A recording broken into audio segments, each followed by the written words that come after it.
Well, in a way, for all staff, professional development is absolutely crucial to help not only just do the job you're doing, but to think to the future and make sure that you can do the job as you progress up through the academic ladder. But for research staff particularly, because they're going to be moving often from a PhD, which is a very different environment, to a postdoctoral research environment where they're having to do quite a lot more, juggle a lot more balls. And then, of course, as they progress through their postdoc careers, thinking about when either they're going to work in industry or other sectors, but all if they're going to move up to be a lecturer, again doing a job which is very different. So in all those circumstances, having some help to develop, to be able to both do your current job well or do the next job well is going to be absolutely essential. And it's great that the centre here at King's provides those opportunities for our research staff. Now, I'm going to just give you a couple of examples of where I think, practically this is so great to go and do these programs.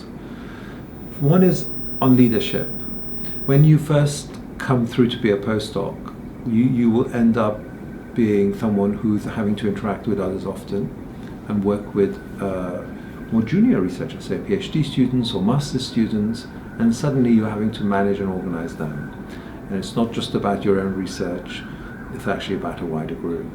But as you progress and then you move on to a lecture, that becomes a much bigger task because you have to not only organize your teaching, but also potentially organize a research group, bringing in the funding, manage the interactions, and also, of course, do some administration for the department, which might be across a wide group of people. So having the right leadership skills is essential to being a success.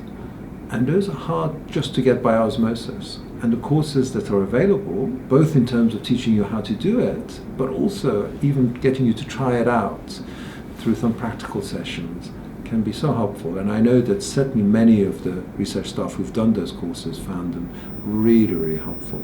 And so I would encourage folk to really think about those.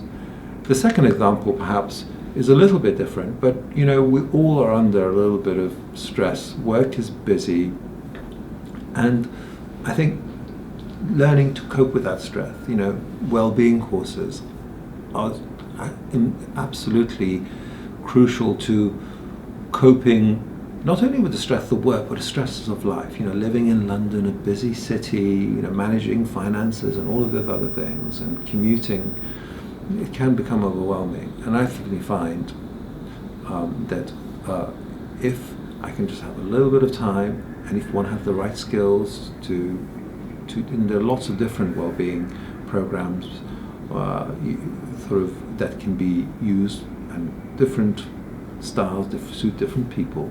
Again, that can be so great. So, 2 examples, but there are many others. There are 10 big, if you like, headings and sort of courses that are available, and within each of those there are multiple courses. So there's a big range from IT skills all the way to sort of planning your career and CV.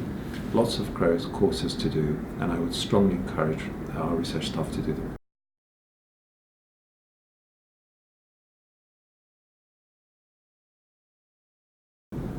Through my career, I had less opportunities for professional development perhaps than are available now.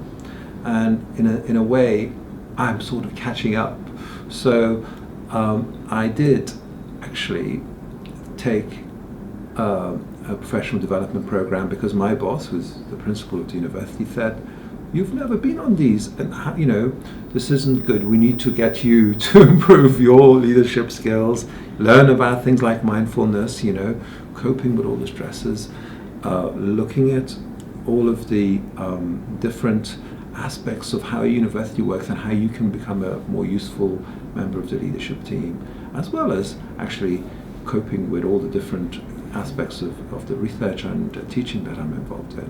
So I went on a program recently which I did in one big chunk, and of course you can do these things differently. Often actually the best way to do them is do a little bit here, a little bit there, and spread them out over a period of time. But I did all mine in one chunk. I was a little bit skeptical before I went, to be honest, because I thought, well, I'm good at these things, I know how to do them, but I was completely wrong. It was absolutely fantastic.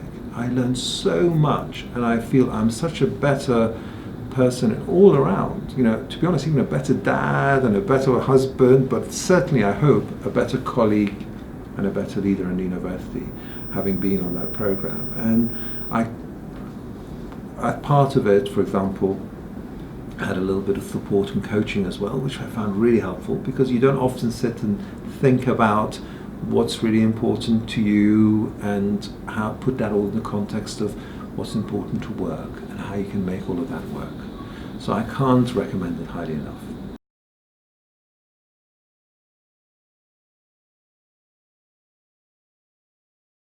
I work in biomedical engineering myself in terms of my own academic area, but also, of course, across the university. There, it's one of those things that whenever I sit with staff and go through their informal discussions about their career, but for sure during their appraisals, top of the list is what are the things you can do to develop your career, and then practically what are the courses, what are the programs to actually achieve those. And invariably, I have to say, although there's a range of people's enthusiasm, some people are very enthusiastic, some people a little bit less so, but invariably when they've done those things, they've come back really, really positive. And it ranges from, say, postdocs or research fellows who've gone and learnt about, for example, statistics, or which is one of those things that when you're starting to really get into your research projects, the world has really changed. And trying to apply some of the really modern techniques, statistical techniques, is a really big value. Or some of the sort of computer skills. Now, I don't mean the simple skills that, to do Word and PowerPoint and stuff, but for some of the colleagues, they need a little bit of software skills in our area anyway to be able to manipulate data, and in MATLAB, which is a sort of mathematical thing. Again, somebody to teach you how to use that and use it effectively has been really great. And to be honest, if you think about it, research is changing. For example, some of the new technologies in data science and artificial intelligence, actually they're applicable right across the university in research, all the way from arts and humanities with digital humanities right through to psychology and psychiatry and social science and geography in the middle. And it's not just a computer science thing. And we all need to learn those skills to be able to then apply them to our research to get more out of it. And in fact, I'm just starting, maybe this is a little bit relevant because we'll learn from what the research staff do, to start some of these programs, teaching programs and development programs for our academic staff. Because I think our professors need to go to class and learn about these things as much as our postdocs do.